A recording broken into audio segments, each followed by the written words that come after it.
Yo les voy a hablar, como reza el título de la conferencia, sobre la Sancta Empresa de Grecia. Quiero darles la bienvenida y agradecerles que nuevamente hayan venido a estar con nosotros.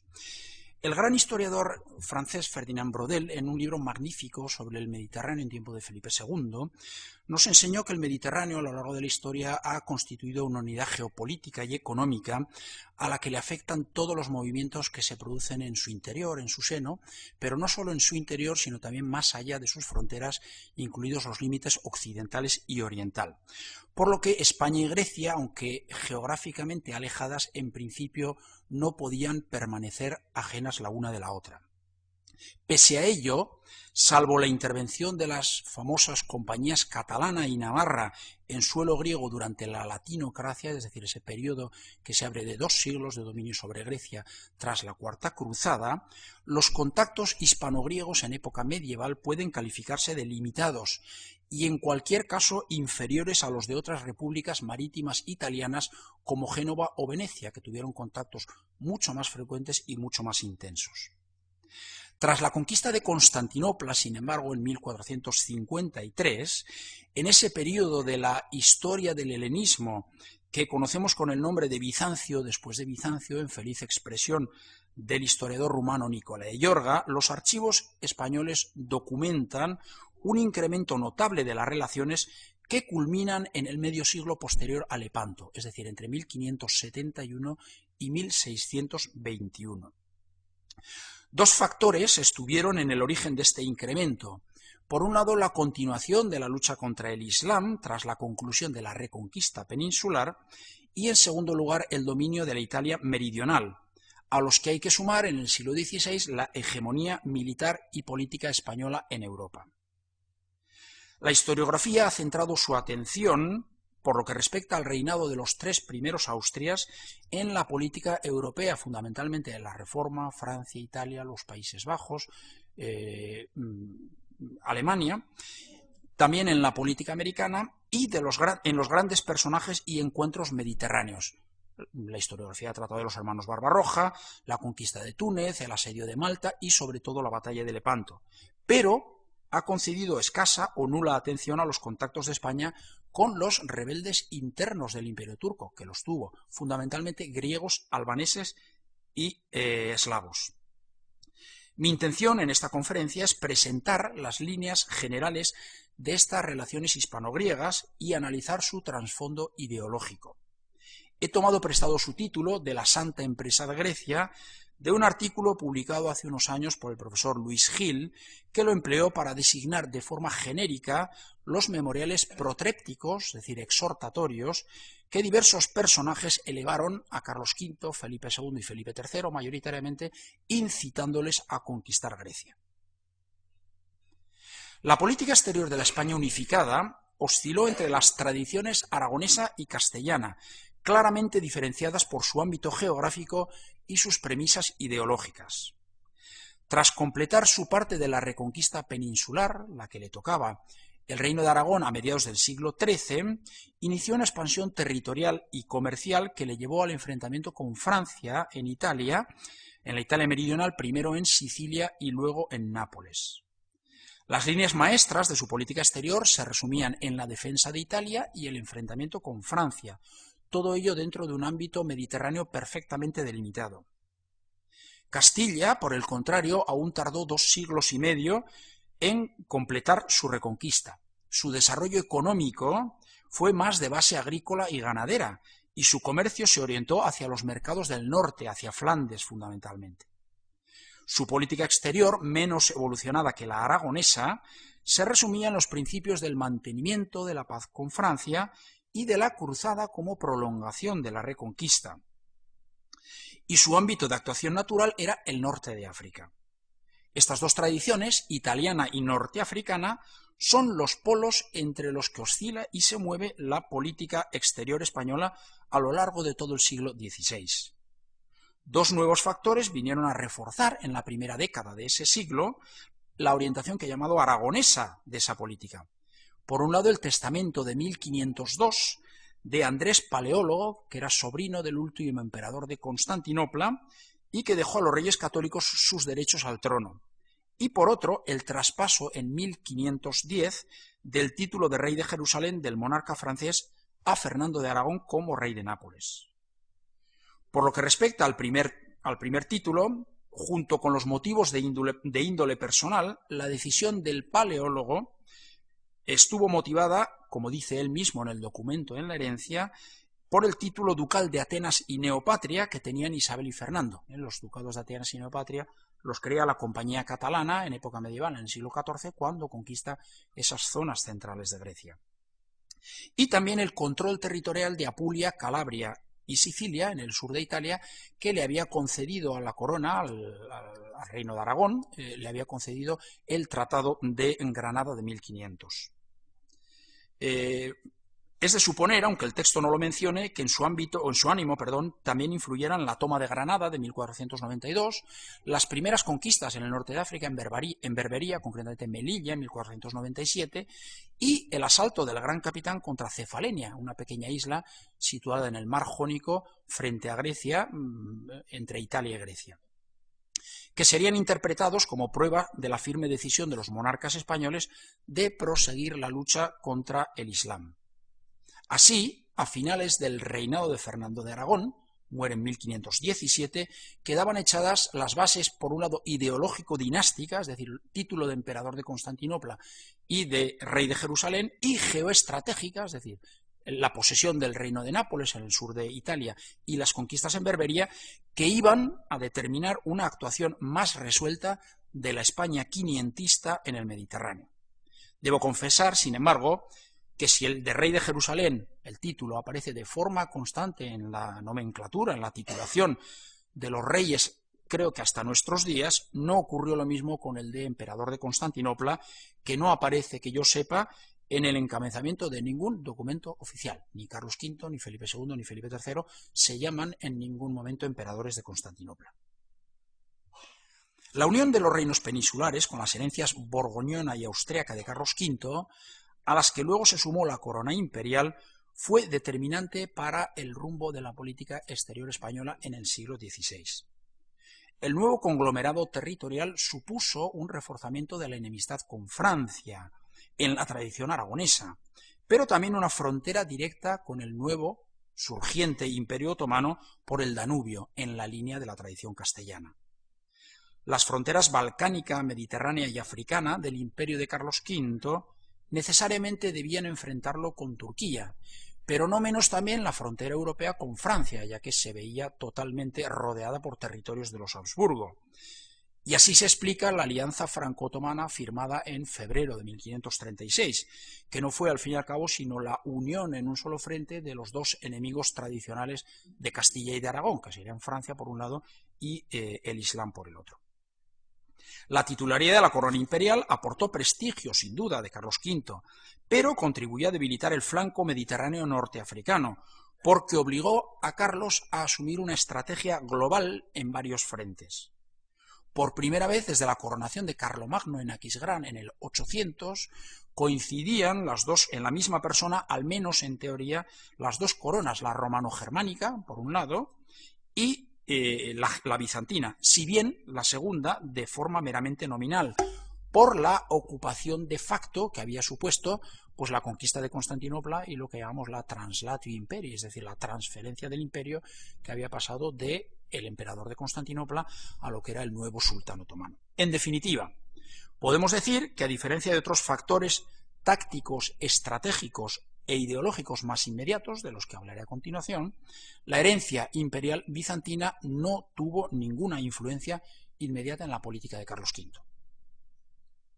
Esos factores más inmediatos a los que me he referido son básicamente dos, de naturaleza ideológica y geoestratégica. El primero, el ideológico, es lo que Bataillon denominó espíritu mesiánico de la sociedad española renacentista, que encontraba su correlato, por el otro lado, en la ideología expansiva de los gazis otomanos, que son los guerreros de fronteras. Cabe, no obstante, hacer algunas matizaciones a esa ideología o espíritu mesiánico.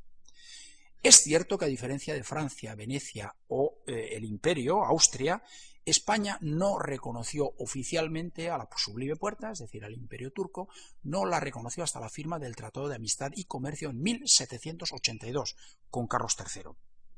Al no estar situada en primera fila, como Austria, ni depender del comercio oriental para su supervivencia económica, como Venecia, que dependía de las rutas orientales, España podía permitirse una actitud hostil sostenida, sin grave perjuicio de sus intereses vitales, que estaban a la retaguardia, sobre todo en América. Ahora bien, los monarcas españoles no dudaron en buscar alianzas, si así convenía a sus intereses, entre los llamados turcos de nacimiento o turcos de profesión, de conversión. Por ejemplo, la dinastía Hafsí de Túnez, en el norte de África, fue su aliada. Otro ejemplo, la red de espionaje y sabotaje que en la década de 1560 organiza en Constantinopla un agente genovés llamado Juan María Renzo, estaba integrada fundamentalmente por muladíes, es decir, por renegados. O también se negoció regularmente con los sofís de Persia, con los shahs. Todos estos contactos se justifican por el bien superior que de ellos podía derivarse, por el criptocristianismo, fenómeno frecuente de algunos o muchos de sus protagonistas, incluso por la posibilidad de una conversión masiva de Persia. En conjunto, pues, si las políticas de Roma y España habitualmente corrieron parejas, esta, España, no fue un mero brazo ejecutor de las decisiones de aquella, como lo demuestra la firma de la tregua de Magliani en 1578, a pesar de las reiteradas protestas de Roma cuando se conoció la negociación. En otras palabras, la mentalidad mesiánica de Batallón tuvo su necesario contrapunto en los intereses de Estado. Junto al ideológico, ese primer factor, estaba el geoestratégico de la vecindad territorial de los territorios de dominio de la corona española con territorios del imperio. Concretamente, en Berbería, norte de África, luego el Mezzogiorno italiano, que era frontera con los Balcanes, y en época del emperador también la frontera por el Danubio. Se dibujaba así una frontera que desde Orán y Argel, en el Mediterráneo, en África occidental, pasando por Túnez y Malta, en el Mediterráneo central, y costeando Italia por el Adriático, llegaba hasta Budapest y Viena, formando un arco de media luna que delimitaba los territorios de ambos imperios. Además de estos factores ideológico y geoestratégico, en el terreno religioso hay que mencionar otras dos circunstancias que también propiciaron los contactos de España con el Oriente cristiano y musulmán. La primera, la expansión misional posterior a Trento, y el segundo, los viajes cuestatorios de eclesiásticos griegos que venían a Occidente. La expansión misional puso en contacto a religiosos de territorios de soberanía española con iglesias georgianas o orientales como la georgiana, la armenia, la siria, la maronita, en fin, Caldea y otras más. Los representantes de estas, que acudían a Roma, con frecuencia se presentaban también ante las autoridades españolas, por un motivo evidente, porque después de 1580, con la incorporación de Portugal y su imperio, España también está presente en el África Oriental, en el Sino Pérsico y en el Océano Índico. Por lo que respecta a los viajes cuestatorios de los prelados griegos, eran consecuencia directa del sistema de elección y de confirmación de los cargos eclesiales, que las autoridades turcas concedían, sobre todo el gran visir, concedía a los mejores postores, es decir, aquellos que ofrecían más dinero, lo cual obligaba a la persona que se llevaba el gato al agua, vamos a decirlo así, a hacer viajes pidiendo y buscando dinero tanto en Oriente como en Occidente. De ahí la presencia regular, tanto en España como en Europa, de mendicantes griegos, que era una fuente de contactos con el mundo oriental. La política de los tres primeros Austrias respecto de la llamada cuestión oriental puede analizarse en dos planos, el estratégico y el táctico. El primero incluye grandes proyectos en el marco de ligas con otros estados, ya sea occidentales, fundamentalmente Venecia y el Papado, ya sea orientales como Georgia y Persia. Tenían por objeto una eventual restauración del Imperio Bizantino, una recuperación de los territorios y luego una posterior repartición de esos territorios entre los participantes en la cruzada. Por lo general, estos proyectos no pasaban del estadio de mero diseño, por la disparidad de los intereses de las partes, la indefinición de los objetivos, los costes económicos, las dificultades de comunicación y coordinación y la desconfianza entre los aliados. Fueron especialmente frecuentes en las décadas finales del siglo XVI e iniciales del XVII, con las propuestas que llegaron de Georgia y sobre todo de Persia. Las acciones tácticas, sin embargo, más limitadas en sus objetivos y medios, podían ser de dos tipos, de ocupación y de saqueo. Ejemplo de las primeras de ocupación son las ocupaciones de Corón entre 1532 y 34 y de Castelnuovo en Montenegro entre el 38 y 39, dentro de una política imperial de Carlos V de alivio de la presión turca por el Danubio. No hay que olvidar que fue en 1529 el primer asedio de Viena, y entonces para aliviar esa presión Carlos V se decide a atacar en el Peloponeso o en la costa del Adriático. Y las segundas, las otras, las de saqueo, fueron especialmente frecuentes en el reinado de Felipe III. Diversos factores, sin embargo, impidieron una colaboración franca y leal de los españoles con los griegos. En primer lugar, existía un prejuicio bastante generalizado contra la nación griega de la que se desconfiaba. En la base de esta desconfianza estaba el cisma religioso medieval de Focio y Cerulario. Además, por el mero hecho de ser súbditos de la Puerta, algunas autoridades sospechaban sistemáticamente de los griegos, a los que atribuían una actividad, la de espionaje, que muchos de ellos sin duda practicaron, pero no todos. De ahí las órdenes reiteradas, eventuales fraudes o comportamientos poco edificantes de algunos embajadores contribuían también a aumentar esa desconfianza.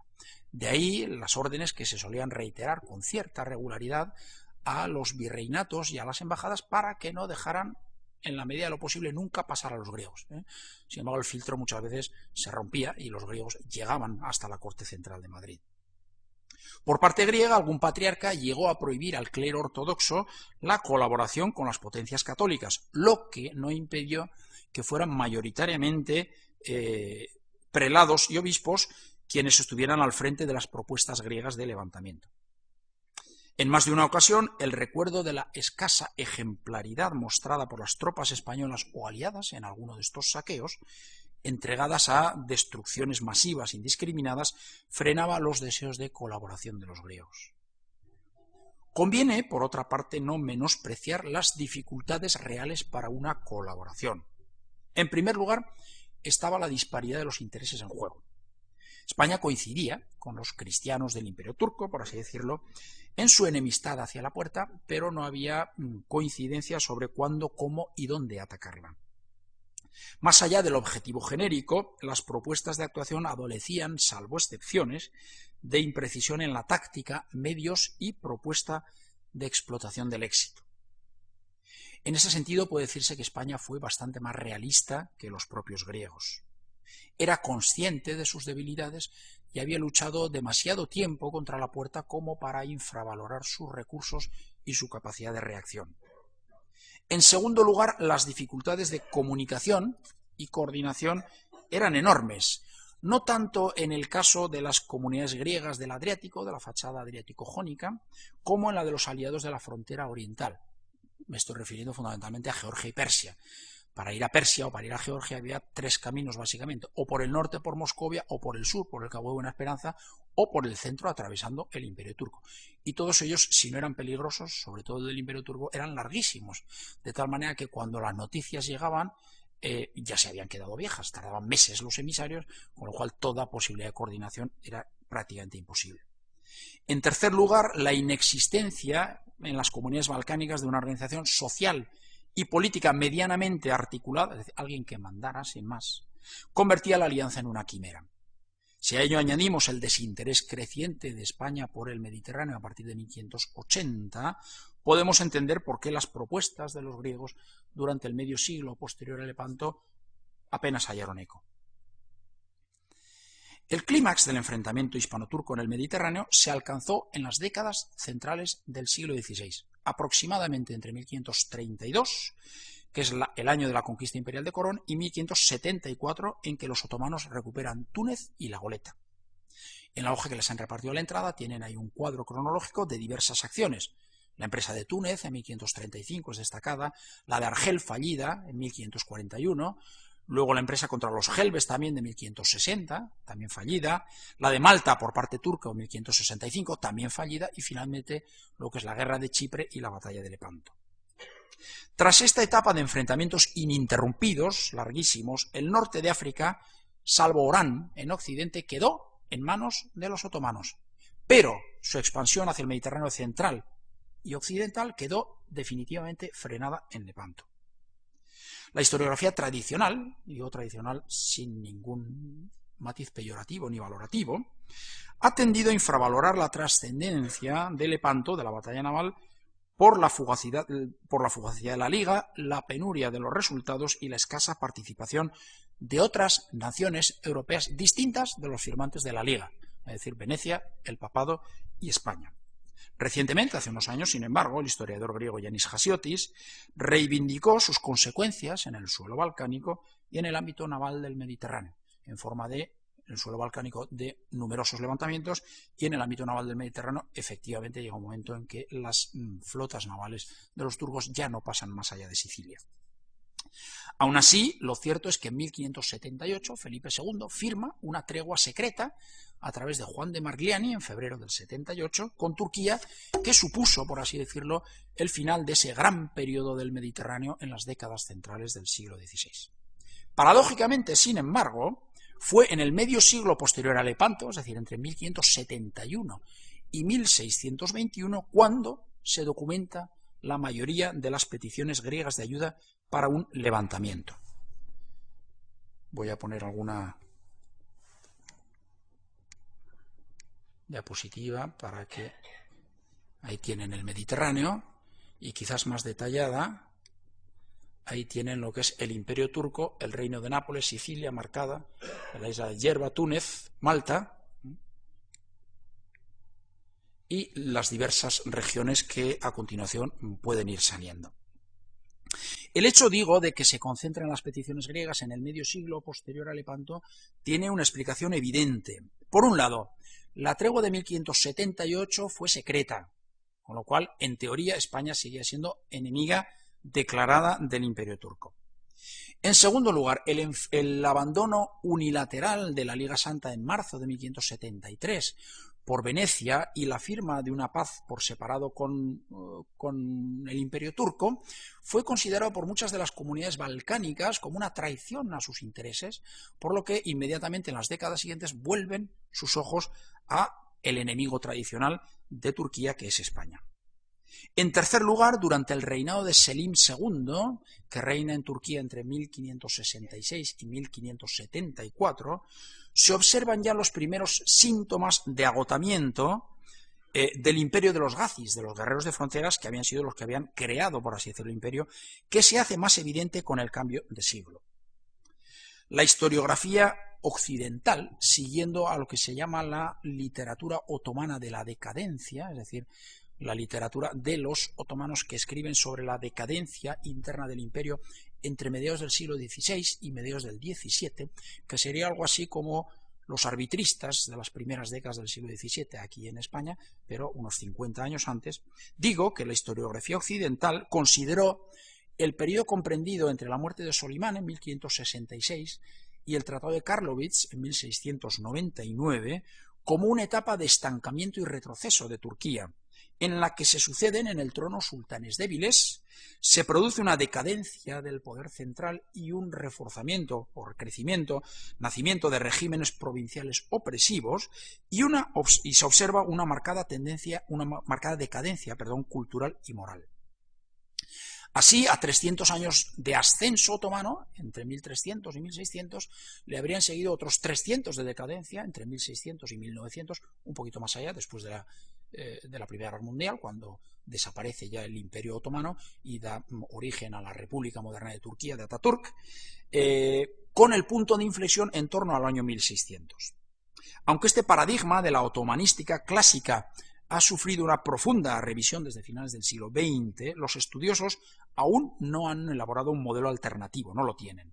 Parece claro, con todo, que la guerra turco-austriaca por el Danubio, a partir de 1593, los levantamientos de lo que se llaman los Celalis, los rebeldes, en Anatolia a partir de 1596, y sobre todo la nueva guerra turco-persa a partir de 1602, dibujan un momento de grave crisis a finales del siglo XVI, comienzos del XVII, para la puerta, que acrecentó las esperanzas de los griegos en una guerra de liberación con ayuda exterior.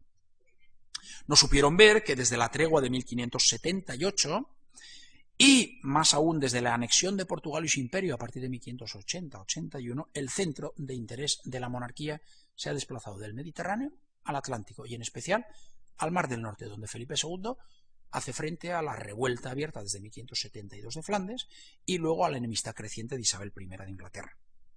A ello hay que sumar también la decadencia interna española.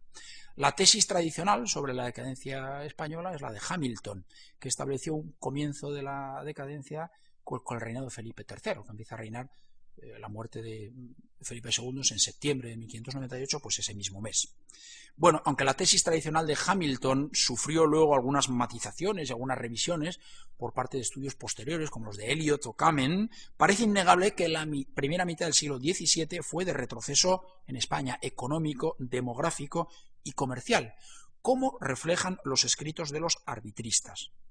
Terrenos baldíos, vagabundeo, deforestación, crecimiento desmesurado del estamento eclesiástico, desprecio del trabajo manual, reparto indiscriminado de limosnas, caos monetario, fiscalidad confiscatoria, etc. De todo eso nos hablan los arbitristas, dibujan en la primera mitad de ese siglo una situación muy diferente del espejismo de prosperidad que había provocado en la segunda mitad del siglo XVI, en el reinado de Felipe II, la llegada masiva de la plata americana.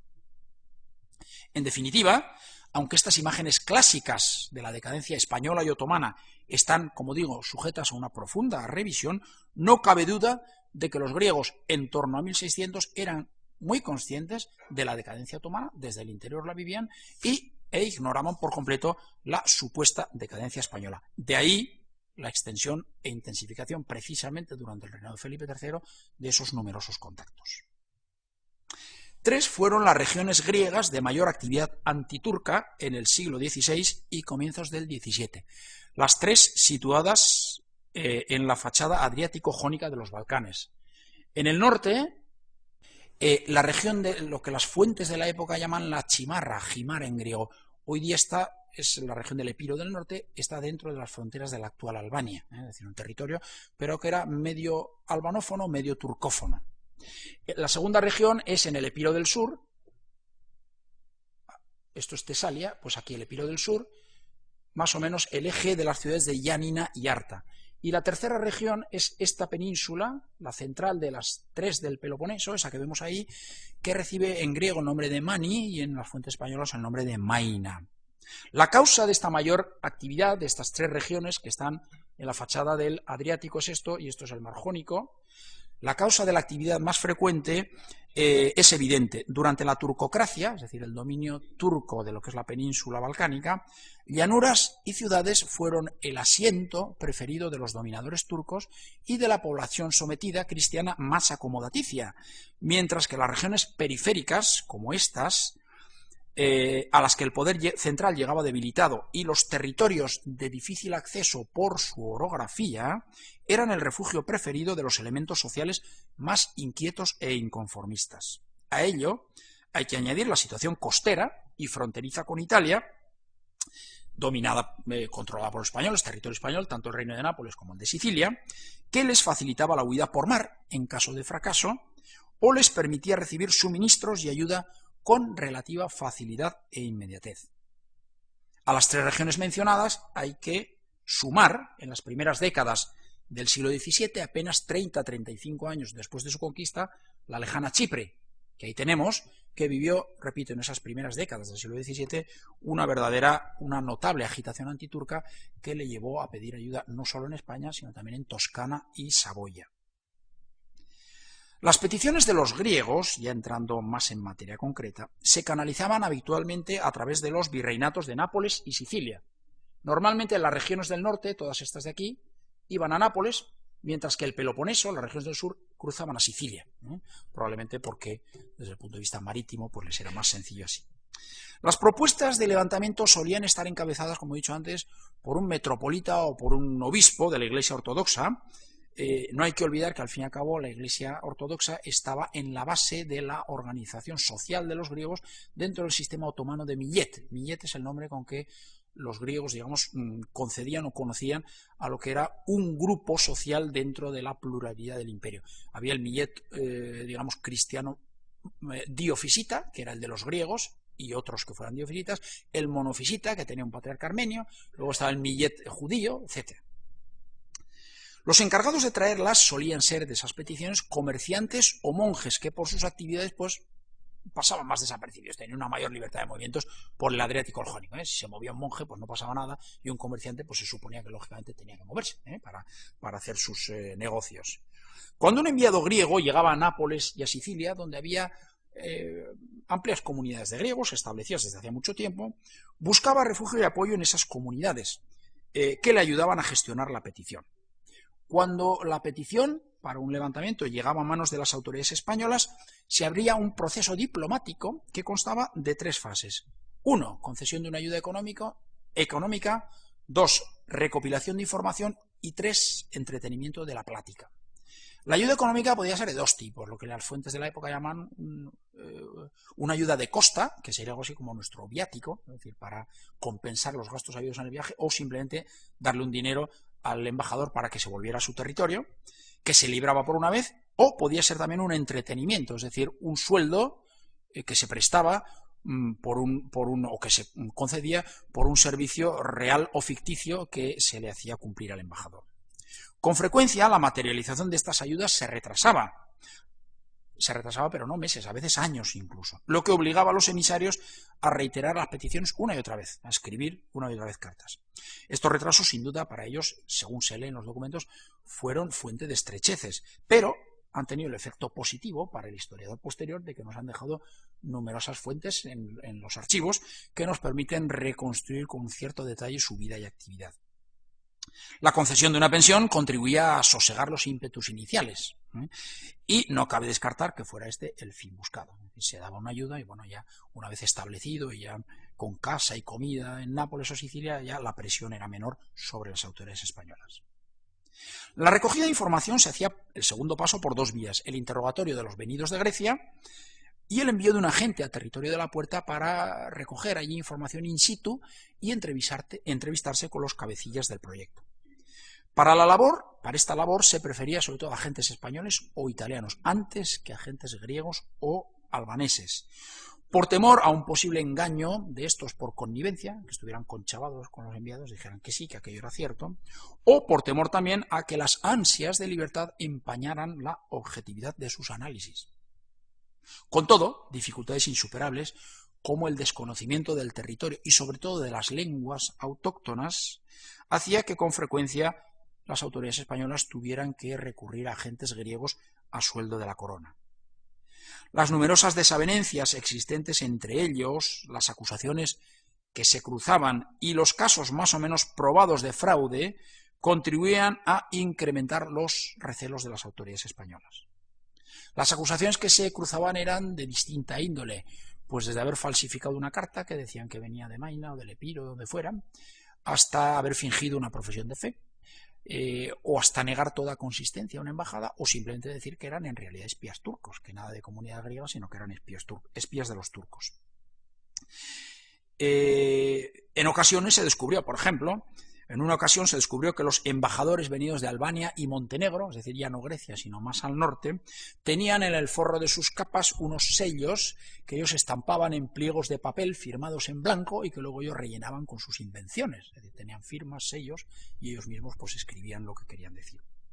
En otra, que los que se presentaban como condes y vaivodas es un título eslavo que significa príncipe, y vaivodas de estas provincias en realidad no eran más que arrieros y plebeyos, que venían a engañar y sacar un dinero. En 1573, Stefano Papadopoulo, natural de Kalamata, que está aquí en la península de Maina, ahí a la entrada exactamente, presentó un memorial gravísimo y lleno de graves acusaciones contra los hermanos Melisurgo, Teodoro y Macario, a los que acusó de pasividad cuando las galeras de don Juan de Austria se presentaron en el verano de 1532, es decir, un año después de Lepanto, a, como se dice, las fuentes de la época le llaman dar calor a la revuelta, por así decirlo, es decir, animar la revuelta. Bueno, pues este Papadópulo presentó un memorial lleno de graves acusaciones contra estos dos personajes, que fueron los protagonistas, pero bueno, no se le hizo excesivo caso. El caso es que Papadópulo regresó a la Morea, renegó y se dedicó a delatar a sus antiguos compañeros de conjura, hasta que en 1581 fue eliminado por uno de ellos. En el reinado de Felipe III destaca el caso espectacular de Julio César Santamaura, hijo del famoso copista chipriota Juan Santamaura, que fue uno de los últimos grandes copistas venidos a Occidente en época del Renacimiento. Julio César fue alumno nada menos que del Colegio Griego de San Atanasio de Roma, era una personalidad inquieta y en 1607 llegó a ser corrector y scriptor de la Biblioteca Vaticana, a trabajar allí, y en 1907 se unió a unos embajadores venidos de Chipre que pedían a Felipe III una ayuda para levantarse en la isla. El caso es que años después fue acusado de espión, fue detenido, procesado y ejecutado el 25 de agosto de 1618 aquí en Madrid. Aunque aislados, estos casos en nada contribuían a la buena imagen de la empresa de Grecia. Reunida la información, esta se remitía a Madrid para su estudio, su consulta y su resolución, que se demoraba indefinidamente.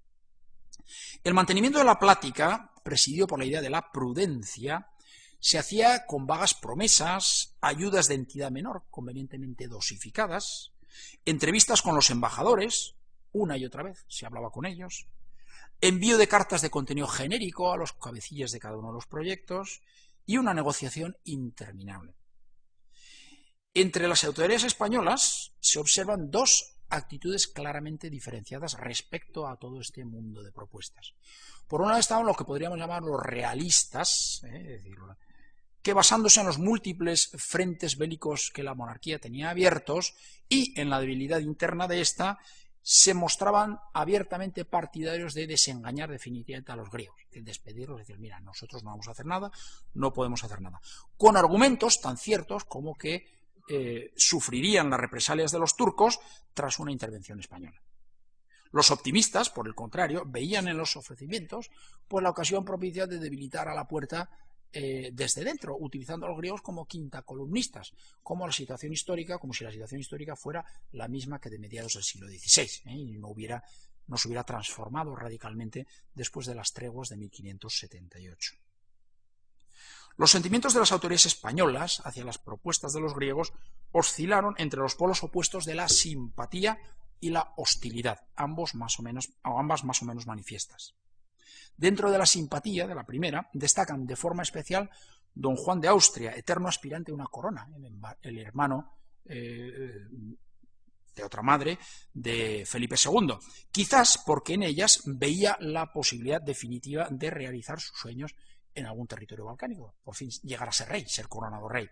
Y también dentro de los que veían con buenos ojos las propuestas de los griegos estuvo el famoso duque de Osuna, virrey de Sicilia y Nápoles, entre 1610 y 1620. En este caso, no tanto por helenofilia como por antivenecianismo. El duque de Osuna lo que quería decir, bueno, este mar, el Adriático, el Jónico y en general el Egeo aquí y toda Grecia, hasta entonces había sido patrimonio exclusivo de los venecianos. Los venecianos decían, aquí no puede entrar más que nuestro. Y el duque de Osuna, con digamos, una especie de orgullo patrio, decía, no, aquí entra cualquiera. Apoyaba los movimientos de los griegos, pero quizás más por antivenecianismo. Entre los hostiles destaca el cardenal de Granvela, que primero como canciller imperial a partir de 1550 y luego como virrey de Nápoles entre 1571 y 76, es decir, los 5 años posteriores a Lepanto, antes de la firma de la tregua, años clave, siempre se mostró contrario o puso graves reparos a las peticiones de los griegos. Su actitud no era, sin embargo, privativa suya. En parte, hundía sus raíces en prejuicios inmemoriales, heredados del distanciamiento medieval entre griegos y latinos. En parte, como ya he dicho, por principio se tenía por sospechoso a todo vasallo de la puerta, a lo que contribuían los casos más o menos escandalosos que ya he citado. Los prejuicios afloraban con las ocasiones más nimias. Por ejemplo, en 1609 se le ocurre al embajador español en Roma la propuesta de cubrir el hueco dejado por la expulsión de los moriscos con población griega. El Consejo de Estado examina aquello y se inclina unánimemente por la decisión o por la conveniencia de traer más que a griegos a bávaros, lombardos y mallorquines, con el argumento de que son buenos agricultores y además son de confesión católica. Un consejero, no contento con ponderar de forma positiva los valores de estas nacionalidades, pues añadió que los griegos ya no eran buenos agricultores y que su nación había degenerado mucho. El contenido de las embajadas era variopinto. Las menos elaboradas se limitaban a pedir una ayuda militar para la lucha contra Turca sin prever una eventual incorporación territorial del territorio a la monarquía. Mientras que las más complejas esbozaban ya las condiciones posteriores a la liberación. Así, en el terreno político ofrecían sumisión directa al rey, a Felipe III o a Felipe II, fuera el caso que fuera, o a un príncipe interpuesto. En el económico se mostraban dispuestas a pagar el diezmo de todos los productos y a entregar las pesqueras, salinas, aduanas y minas. En el terreno social, la nobleza local de las provincias del Epiro y Tesalia, es decir, aquí en el norte de Grecia, ahí está Tesalia y el Epiro, pedía la creación de títulos nobiliarios y de encomiendas de las órdenes militares, así como la devolución de las tierras confiscadas y puestos de gobierno y de la milicia. Los habitantes de la península de Maina, como les he dicho aquí en el sur, iban más allá en sus peticiones, querían ser francos y libres, son las dos palabras que repiten constantemente, francos y libres, como en época bizantina lo habían sido, es decir, conservar su autonomía territorial y la exención fiscal. En el terreno religioso, el más espinoso, se observa un abanico de posibilidades, desde un aparente acatamiento del primado romano y la expresión más o menos sincera de deseo de unión de las iglesias orientales con la latina, hasta la exigencia del respeto de sus usos y costumbres y de la dependencia jerárquica del patriarcado de Constantinopla. La variedad de las posturas se reflejó en la actitud personal de los embajadores. Hubo quienes hicieron a título particular profesión de fe, mientras que otros fueron llevados ante la Inquisición por sus opiniones y prácticas. De todo hubo. Por parte española, la mayoría de los ministros se inclinaba o pedía un acatamiento previo del dogma romano. Otros eran partidarios de postergar las negociaciones en el terreno religioso hasta haber cumplido los objetivos políticos y militares, es decir, conquistado el territorio. Otros pensaban que todo se solucionaría con poner en el trono de Grecia pues, a un rey subordinado del español. Y finalmente no faltaba quienes, siempre que se planteaba la cuestión, pues no dejaban de azuzar el tópico del immortale odium contra latinos, es decir, del odio tremendo que se suponía que los griegos profesaban a todo lo latino. La ayuda militar a los rebeldes se materializó en contadas ocasiones. En este terreno la monarquía española, hispánica, actuó con una prudencia obsesiva. A diferencia de Venecia, que en periodos de enfrentamiento abierto con la puerta, es decir, 4 guerras que libra entre la conquista de Constantinopla y la de Chipre en 1571, la quinta será ya la de Creta, a diferencia, digo, de Venecia, que apoyaba material y militarmente a los griegos con la conquista de puntos fuertes, eso sí, para luego inmediatamente traicionarlos una vez que, abandonarlos a su suerte una vez que firmaba las paces con la puerta, España desde el principio adoptó una postura de no injerencia. Los Balcanes se veían como territorio ajeno, digamos, a la política exterior española tradicional. Si alguna vez prestó ayuda militar, fue solo con armas y municiones, si acaso algún capitán de guerra que les instruía en el manejo de las armas y en cómo tenían que hacerlo, pero nunca con una ocupación material de terreno, salvo las que hemos mencionado antes de Corón y Castelnuovo, dentro de una política muy concreta de, digamos, distraer las fuerzas turcas que estaban a punto de asaltar Viena o de tomar Viena.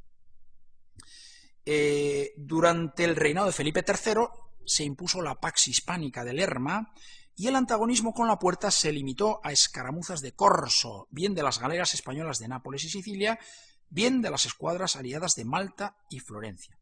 Los griegos, sin embargo, rechazaban estas razzias porque servían para sacar a los turcos de su letargo. Decían que estaban, por su largo e incontestado dominio, sumidos en el letargo. Claro, eso eliminaba el factor sorpresa para levantarse. Y porque, tras la retirada de los asaltantes, sufrían en propia carne las represalias. Es la época de las acciones rápidas y por sorpresa, no de las grandes flotas de época pasada, del saqueo de plazas enemigas, no de su conquista y mantenimiento. Por otra parte, aunque las propuestas para una intervención en los Balcanes o en el archipiélago eran frecuentísimas, la tradición norteafricana, como he dicho antes, heredada de la política exterior de Castilla, seguía pesando enormemente. Por ejemplo, en un dictamen de finales de 1604 sobre los posibles objetivos para la Armada en el verano siguiente de 1605, los ministros y almirantes consultados pues mencionan Trípoli, Bicerca y Alejandría, en el norte de África. Proponen limpiar el mar de corsarios o viceversa, hacer ellos corso y coger esclavos. Pero se olvidan o nadie se acuerda de los Balcanes, que tradicionalmente, como he dicho, estaban fuera de la política exterior.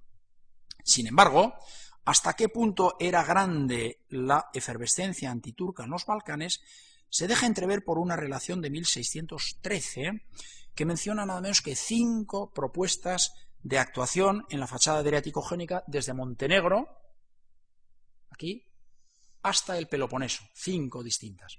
Otras 2 en Constantinopla, una de ellas la eterna empresa de la quema de la armada turca en las atarazanas, es decir, quemar los navíos turcos antes de que salgan al mar y puedan hacer daño en Occidente. Y otra, una empresa de conquista de los castillos del Bósforo. El Bósforo es el estrecho que une, bueno, pues el mar de Mármara o Propóntide anterior con lo que es el mar Negro más arriba. Una empresa completamente quimérica, claro, lógicamente, porque meterse por los Dardanelos, el mar de Mármara y llegar aquí para coger, pasando por delante de Constantinopla, coger los castillos del Bósforo, pues eso era lo que podríamos decir una machada total, ¿no? Es decir, prácticamente imposible de hacer. Luego había también ese mismo año 2 empresas para las islas de Quíos, que está ahí, si no me equivoco, y la isla de Rodas también, ¿de acuerdo? Perdón, de Rodas en este año y de Chipre, no la de isla de Quíos. En fin, que las propuestas eran realmente frecuentes y sin embargo España no hizo absolutamente nada. Bueno, ya para cerrar, permítanme que les lea más que nada un texto para que vean un poco relativo a una de las embajadas más importantes de época de Felipe III, que es la que enviaron las provincias del norte, del Epiro aquí, de Tesalia más al interior, y esto, lo que se llama la Grecia central, la Esterea Elas, y que llegó a la corte española en 1600. Bien, fue consecuencia esta embajada de la guerra turco-austriaca por el Danubio, por aquí, la zona, no sé si veo Croacia, no, más arriba, por toda esta zona estaban en guerra, por el Danubio en esta época, desde 1593. Y también consecuencia de la percepción directa que tienen los griegos desde el interior de la debilidad del Imperio turco. Lo dicen constantemente en todo lo que son sus documentos, sus escritos. El núcleo de los conjurados provenía de las ciudades de Yánina, aquí en el Epiro, y Arta, un poquito más al sur, y luego de la ciudad de Larisa, en la Tesalia, las 2 primeras en el Epiro. Y a su frente pues estaban los metropolitas de estas ciudades y diversos nobles y caballeros de la región. De acuerdo con sus planes, el levantamiento debía comenzar por la toma de la Prevesa, una ciudad que está situada aquí en el Epiro del Sur. La toma de la Prevesa por los propios griegos, que entregarían la ciudad a una armada española que debía venir de Nápoles con 10.000 infantes y 1.000 caballeros. Una vez asegurada la ciudad, se concentrarían en ella 28.000 griegos de las regiones vecinas y desde la Prevesa, atravesando Tesalia, Macedonia y luego Tracia, se dirigirían directamente a Constantinopla. Mientras, la armada española, costeando toda la Morea y atravesando en diagonal el Egeo hacia los estrechos, se dirigía también hacia la capital Constantinopla. Los comerciantes y ricos hombres implicados en el proyecto se comprometían a financiarlo hasta que se fijaran los impuestos correspondientes a cada familia y provincia. Antes que a Madrid, los conjurados, como parece lógico, porque estaba en guerra contra la Puerta, acudieron a Viena. Bueno, a Viena no, en aquella época, no sé si está por ahí, lo veo. No lo veo. Viena... a Praga, donde estaba, no está, yo creo que no lo veo, no está Praga, acudieron a Praga donde estaba la corte del emperador Rodolfo II, pero Rodolfo II lo remitió a su sobrino, Felipe III, diciendo que, bueno, pues no convenía dividir sus fuerzas en 2 frentes distintos, mientras que el rey español, que dominaba el territorio de Nápoles, podía cruzar directamente a los Balcanes. Sin embargo, la toma de la Prevesa en 1605, es decir, la ciudad por donde debía empezar el movimiento, por las galeras de San Esteban de Florencia, es decir, de Florencia, puso sobre aviso a los turcos y desbarató el plan inicial, por lo que los griegos concibieron uno nuevo, que era el siguiente, ahora se lo voy a leer. Aprovecharían las horas previas a la madrugada de un día de verano, cuando los turcos están profundamente dormidos bajo los efectos del alcohol y del hachís, para atacarlos y degollarlos en unas nuevas vísperas sicilianas. Vísperas sicilianas es el movimiento, el levantamiento con el que se conoce pues la rebelión de los gibelinos sicilianos en 1282, que expulsan a los franceses, los quitan de poder y ofrecen la corona de Sicilia a Pedro III de Aragón, y a partir de entonces, o desde entonces, pues es el dominio aragonés en la isla. Les leo el texto porque es digno de decirlo tal como ellos dicen. Nosotros veíamos que los turcos no tenían en sus fortalezas vigilancia de ningún tipo. Tan confiados estaban que muchas veces incluso dejaban las puertas de los castillos abiertas por la noche mientras dormían. Y de este modo hicimos consejo y nos dijimos que, si teníamos algún punto de partida y si de algún modo lográbamos que viniera alguna bandera cristiana de algún lugar, sería posible que nos libráramos de las manos de los impíos. Y así lo hicimos. Escribimos y enviamos a los hombres anteriores al emperador, y de allí, con su memorial y con el nuestro propio, llegaron ahí ante vuestra majestad, como bien sabéis, los susodichos Constantino Postelnico, Manuel Igúmeno, Stavro Absaras, Escarlato Matzas y Juan Peculis. Estos son los primeros embajadores venidos en 1600. Este memorial que les leo en traducción es de 1606, una vez que ya ha ocurrido la toma de la Prevesa. Y escribimos a vuestra majestad que nos enviara la armada y que nosotros, por otra parte, nos levantaríamos para ayudar a vuestra majestad a conquistar el país. Su majestad no nos prestó crédito, sino que escribisteis al virrey de Nápoles ordenándole que enviara hombres para que vinieran a nosotros y nos preguntaran si era verdad. Es decir, el entretenimiento de la plática, el envío de gente que no hace más que dar largas.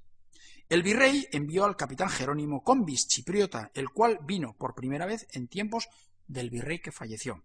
Viajó a Corfú, enviado por aquel, y según llegó allí nos escribió.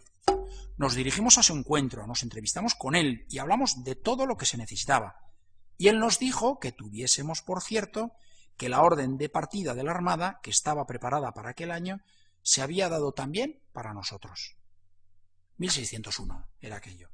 Efectivamente, 1601 es el último intento de Felipe III contra Argel, un intento fallido, y es el último movimiento, por así decirlo, de ataque grande o a gran escala contra territorios aliados de Turquía. Dimos gracias primero a Dios y luego a vuestra majestad y transmitimos la orden en secreto a cada lugar, y con alegría esperábamos la llegada de la armada. Y como no viniera, nos sumimos en un gran pesar. Es decir, la armada fue a Argel. Y nos asaltó la incertidumbre de cuál sería la causa, y así permanecimos con gran amargura. Y si hubiera venido aquella armada, entonces seguro que nuestro proyecto se habría realizado con la ayuda de Cristo, sin más. Enviamos nuevamente por segunda vez a este mismo caballero don Argiró al virrey de Nápoles, ahora hace 2 años, en 1604, para que se entrevistara con él y viera cuál era la causa, y para que cambiaran impresiones y otras cosas que le encargamos y que nos trajera la respuesta. Y el virrey, el mismo que está ahora en Nápoles, nos envió de nuevo al capitán Jerónimo Combis con otros 2 capitanes, uno llamado Miguel, otro llamado Basilio. Vinieron nuevamente a Corfú. Corfú es esta isla de aquí, de Nápoles pasan a Corfú, desde el estrecho de Otranto, de Brindisi o de Otranto mismo, cruzan y se establecen. Corfú era isla de venecianos, pero estaba frente al territorio, digamos, del Epiro, que era donde estaba el núcleo de los rebeldes que se querían levantar. Corfú es territorio de Venecia y se percataron del negocio por el que habían ido y actuaban, y creen que los corfiotas tienen la culpa de que vinieran las galeras de Nápoles y destruyeran la Prevesa. Es decir, los corfiotas, digamos que se chivaron, entre comillas, o transmitieron la noticia y por eso fueron las otras galeras. Porque la Prevesa está a 8 leguas de nuestro territorio y en este se encuentra la cabeza del negocio. Por eso vinieron y la tomaron adrede, para echar a perder el negocio. Vinieron con 5 galeras y se apoderaron de ella de noche. Si hubieran venido 2, la habrían capturado, porque los turcos no estaban prevenidos y dormían. Pero si hubieran venido al descubierto, ni siquiera una gruesa armada habría podido tomarla, dado que la ciudad tenía 175 lombardas. Como cuando vinieron las galeras de Malta y conquistaron los 2 castillos de Lepanto y Patras. En aquel momento los turcos dormían y no vigilaban, y si hubieran venido 2 galeras, las habrían tomado. Mas que vengan ahora que los turcos han abierto sus ojos y vigilan toda la noche con grandes guardias. Pues ved, hace poco, cuando vinieron las 30 galeras de vuestra majestad con las de Malta, no pudieron hacer nada, únicamente recorrieron todos los lugares y a donde quiera que se dirigían los tenían localizados, y de ese modo regresaron sin haber hecho nada, porque el turco hasta ahora estaba dormido y no preveía nada en su corazón. Las galeras de Malta y del duque de Florencia han abierto sus ojos, que estaban cerrados, y los han despertado de su sueño y de su imprevisión. Y la culpa de que el perro despertara no es nuestra. Bueno, los calificativos que dan, lógicamente, los griegos a sus enemigos los turcos, pues no son hoy día políticamente correctos, pero es lo que aparece en los términos o en los textos de la época. Ahora que nos hemos dado cuenta de que han abierto los ojos y vigilan, nos reunimos en un lugar los principales de cada villa y fortaleza, en un monasterio en las montañas donde no hay turcos, tal. Bueno, y ahora dicen, suplico a vuestra señoría que prestéis atención, para que oigáis de qué manera es fácil realizar la acción. Los turcos, en la estación del buen tiempo, se reúnen por la noche hasta dadas las 12, así tienen por costumbre, y los unos beben vino y dicen tonterías, y se emborrachan como puercos, insisto, la terminología de la época, hablando de cosas indecentes, y los otros juegan. Todos los que no beben vino mastican una planta llamada afioni, que es la dormidera, la cual produce una enajenación peor que la del vino, hasta las 12 horas. Entonces se tumban y duermen hasta las otras 12 horas del día, y nuevamente se sientan a beber vino, dado que no lo compran, sino que cogen y beben cuanto quieren. Unas veces dan algo a cambio, otras nada en absoluto. Los turcos son pocos, y los cristianos muchos. Fuera, en las aldeas, no viven turcos, únicamente en las fortalezas. En la fortaleza en que hay 1000 turcos hay 30.000 cristianos, entre los de la fortaleza y los de fuera. En aquella en la que hay 500 turcos hay 20.000 cristianos. Y así daremos orden a cada lugar y se juntarán en sus puertas todos los jóvenes al alba, los de fuera y los de dentro, 2 horas antes de que salga el sol. Y allí donde hay 100 turcos en casa irán 10.000 cristianos, y allí donde hay 50 irán 5.000, y allí donde hay 20 irán 3.000, en donde hay 10 irán 1.000, y allí donde 5 irán 200.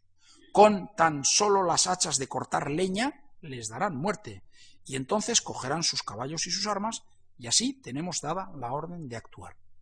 Este es el nuevo plan que conciben en 1606, después de la toma de la prevesa de la ciudad, pero que lógicamente no se realizó. Ya termino. Con el transcurso de los años se observa un descenso paulatino del número de peticiones y una afluencia mayor a otros príncipes europeos.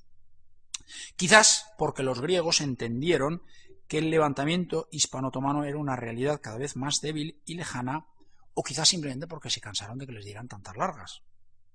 Y es que la aparente fortaleza de la monarquía hispánica ocultaba una impotencia creciente, y la complejidad y amplitud de la política exterior española en la época no se correspondía con el desarrollo interior.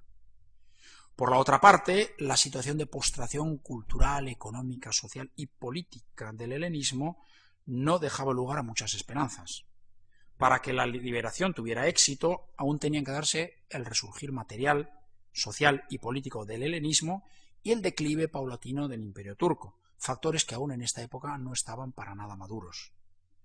No importa que los contactos hispano-griegos para una acción conjunta contra la Puerta se resolvieran a la postre en fracaso, porque han servido para dejarnos, creo yo, en herencia a una de las páginas más bellas de la historia del helenismo durante la turcocracia. Muy bien, bueno, pues muchísimas gracias por su atención.